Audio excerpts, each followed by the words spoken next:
YCP గెలిచే జిల్లాలని కొన్ని చెప్పారండి పక్కాగా. అంటే ఇప్పటికిప్పుడు ఎన్నికలు వచ్చినా సరే లేదా 2029లో ఎన్నికలు వచ్చినా సరే వైసీపీ గెలిచే జిల్లాలేంటో కొన్ని చెప్పా. ఆల్రెడీ వీడియో చేశాను, అది బీభత్సంగా వైరల్ అయింది. ఆ వీడియో అవసరమైతే నేను డిస్క్రిప్షన్లో లింక్ ఇస్తాను చూడండి. కాకపోతే ఇప్పుడు నేను ఏం చెప్తానంటే వైసీపీ జిల్లాలు గెలిచే జిల్లాలు చెప్పాను, బాగుంది.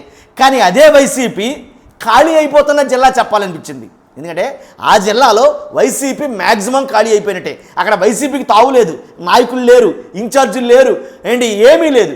కానీ కార్యకర్తలు అలాగే వైసీపీని అభిమానించే ప్రజలు అయితే ఉన్నారు. కానీ ఆ జిల్లాలో మ్యాక్సిమం వైసీపీ ఖాళీ అయిపోయింది. దీంట్లో ఎలాంటి డౌట్ లేదు. ఆధారాలతో సహా చెప్తా, కాలితే మీరు చెక్ చేసుకోవచ్చు. నేను చెప్పిన మాట ఖచ్చితంగా చెక్ చేసుకోవచ్చు. ఫస్ట్ వైసీపీ ఖాళీ అయిపోయే ఈ జిల్లా ఏంటో చెప్పే ముందు నాది రిక్వెస్ట్ ఉందండి. ఎక్కువ మందికి ఇన్ఫర్మేషన్ తెలియాలంటే ఫస్ట్ మీరు లైక్ చేయాలి. లైక్ చేయండి మీ బాధ్యత. అంతేకాదు కొత్తగా మన ఛానల్ చూస్తే పక్కాగా సబ్స్క్రైబ్ చేయండి. ఈ జిల్లాలో మాత్రమే వైసీపీ పూర్తిగా ఖాళీ అయిపోయింది. ఇంకా ఒక్కొక్కటి మనం చెప్పబోతున్నాం. ఈ జిల్లాలో వైసీపీ ఎందుకు ఖాళీ అయిపోయిందంటే కనుక కొంతమంది వైసీపీ నాయకులు ఈ జిల్లాలో కొన్ని నియోజకవర్గాల్లో నాయకులు పార్టీలు ఫిరాయించారు. అధికారంలో లేదు వైసీపీ, పార్టీలు ఫిరాయించారు. కాబట్టి ఈ జిల్లాలో వైసీపీ ఖాళీ అయిపోతుందని చెప్తున్నా. మరి ముఖ్యంగా కొన్ని నియోజకవర్గాలు మాత్రమే చెప్తా. భీమవరం చూసుకుందాం. భీమవరంలో ఏదైతే భీమవరం నియోజకవర్గం ఉందో అక్కడ నాయకుడు లేడు. ఒప్పుకుంటారా?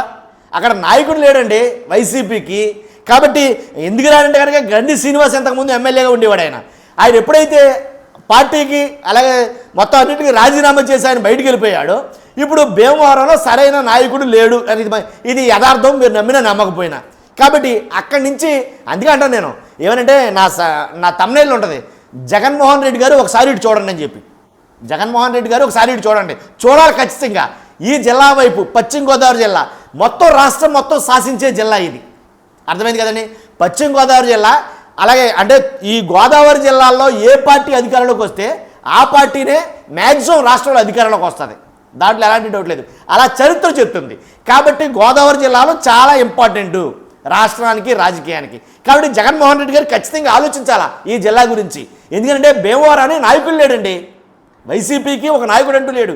ఎప్పుడైతే గ్రంథి శ్రీనివాసరావు రాజీనామా చేసి బయటికి వెళ్ళిపోయాడో ఆయన జనసేన అని అంటున్నారు కదా.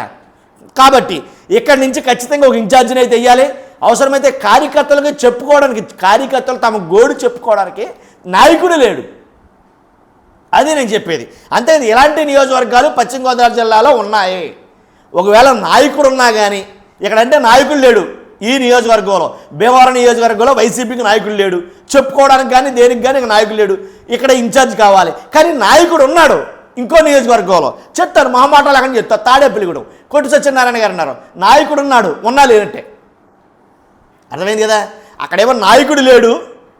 ప్రజల గోడు కానీ కార్యకర్తల గోడు కానీ వినడానికి నాయకుడు లేడు. కాబట్టి అక్కడ ఇన్ఛార్జిని వేయాలి జగన్మోహన్ రెడ్డి గారు. ఇక్కడ నాయకుడు ఉన్నాడు, నాయకుడు ఉన్నా ఉపయోగం లేదు. అక్కడ మాట్లాడే ప్రజలు అదే. నేను స్వయంగా వెళ్ళి చాలా చోట్ల చెక్ చేసిన మాట ఇది. ఆ నియోజకవర్గాల్లో నేను తెలుసుకున్న మాటలు ఇవి. కాబట్టి తాడేపల్లిగూడెంలో ఎవరైతే ఇప్పుడు కొట్టి సత్యనారాయణ గారు ఉన్నారో ఆయనకి కింది స్థాయి నాయకులకి కార్యకర్తలకి ససేమిరా పడటం లేదండి. చాపకంద నీరులాగా ఉన్నారంతే. అలాగా ఎప్పుడు బ్లోఅవుట్లా బ్లాస్ట్ అవుతుందో తెలియదు.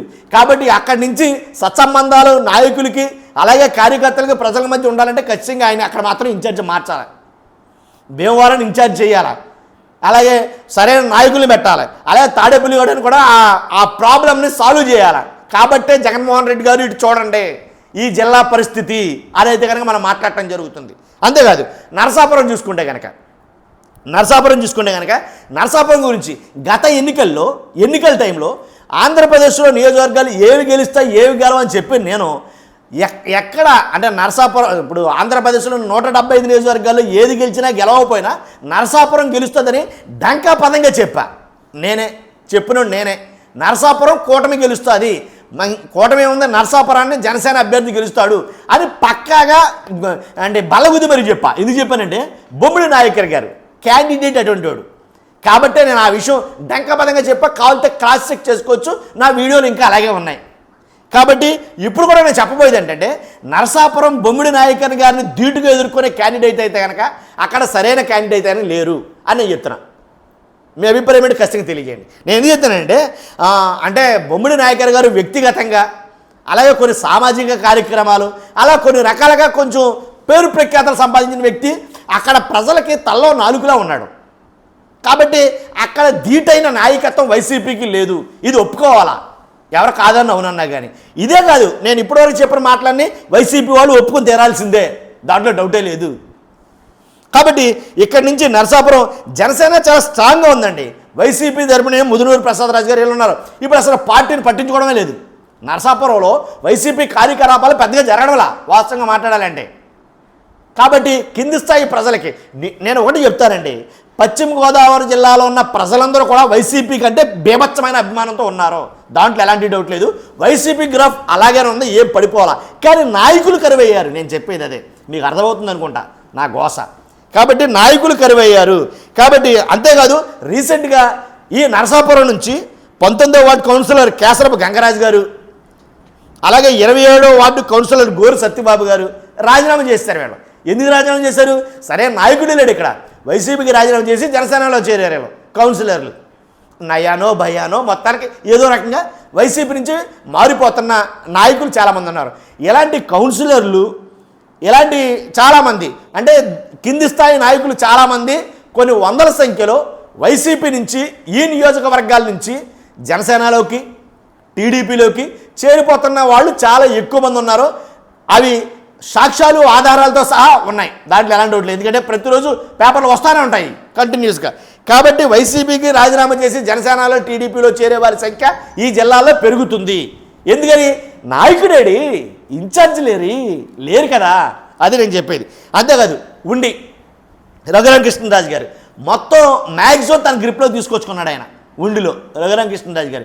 కాబట్టి సరైన ధీటైన ఇన్ఛార్జిని అయితే కనుక అక్కడ వేయాలి. ఒకవేళ ఉన్నా అక్కడి నుంచి సరైనటువంటి కార్యకలాపాలు, సరైన విధానం అయితే కనుక అక్కడి నుంచి అక్కడనే కాదులేండి, నేను చెప్పిన నియోజకవర్గాలన్నీ కూడా తాడేపల్లిగూడెం, భీమవరం, ఉండి, నరసాపురం, ఇలాగ పశ్చిమ గోదావరి జిల్లాలో ఉన్న అన్ని నియోజకవర్గాల్లో నాయకత్వం ఒకచోట లేకపోవడం, నాయకుడు ఉన్నా కానీ సరిగా పట్టించుకోకపోవడం, సరైన వైసీపీ కార్యకలాపాలు జరగకపోవడం, ఇవన్నీ ఒక ప్రధాన కారణాలు అయ్యాయి.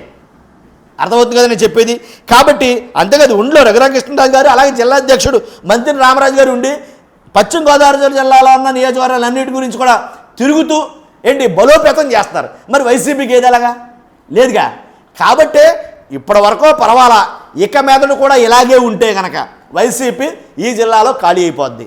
లేదు, మనం చెప్పినట్లు కనుక మనం చెప్పిన చోటలా ఇన్ఛార్జీలు వేస్తే, ఇన్ఛార్జీలను వెంటనే నియమిస్తే, ఇన్ఛార్జీలు మారుస్తే, నాయకత్వాన్ని మారుస్తే, నాయకత్వాన్ని సరిచేస్తే ఖచ్చితంగా మళ్ళీ హోప్స్ పెట్టుకోవచ్చు. ఎందుకంటే ఆంధ్రప్రదేశ్ రాష్ట్ర రాజకీయాలకి కీలకం ఈ జిల్లాలో, గోదావరి జిల్లాలో ప్రజల అభిమానం అంటే వైసీపీ గ్రాఫ్ ఇంతకుముందు నేను చెప్పినట్టు బాగానే ఉంది, దాంట్లో డంకా లేదు కదా. మారకపోతే కనుక పార్టీ ఖాళీ అవుద్ది ఇక్కడి నుంచి, అది నేను చెప్పాలనుకుంది. కాబట్టి బలమైన నాయకులు కావాలి, టీడీపీని జనసేన కూటమిని తట్టుకునే నాయకులు కావాలి. కేసీఆర్ గారు ఏ వచ్చినా సరే అంటే ఎవరికైనా ఏమైనా ఇబ్బంది కలిగితే చెప్పుకునే నాయకుడు కావాలి కదండి. నాయకులే కొదువైతే, ఇన్ఛార్జీలే కొదువైతే ఎలా? కష్టం కదా మరి, పార్టీ మనుగడ కష్టమైపోద్ది జిల్లాలో. కాబట్టి గోదావరి జిల్లాల మీద ఎక్కువగా ఎవరో జగన్ గారు దృష్టి పెట్టాలి నేను అనేది. అది చూస్తున్నాం, మీరు అందరూ కూడా మీ అభిప్రాయం తెలియజేయండి. నా అభిప్రాయం ఇది పక్కాగా purely it's my personal opinion, దాంట్లో ఎలాంటి డౌట్ లేదు. కాబట్టి నేను చూశాను, సర్వే చేశాను, దాన్ని బట్టి అనాలిసిస్ చేశాను. కాబట్టి ఖచ్చితంగా మీ అభిప్రాయాన్ని కామెంట్ రూపాయలు తెలియజేయండి, సదా దాన్ని నేను గౌరవిస్తాను. ఫస్ట్ అయితే లైక్ చేయండి, లైక్ చేస్తే ఎక్కువ మందికి ఇన్ఫర్మేషన్ షేర్ అవుతుంది. ఇది నాయకులు తెలుసుకుంటే కనుక ఆ నియోజకవర్గాల్లో పార్టీ బలోపేతం అవుతుంది. ఇది ఖచ్చితంగా మీరైతే కానీ మీ అభిప్రాయం తెలియజేయండి, మర్చిపోద్దు. Thank you very much.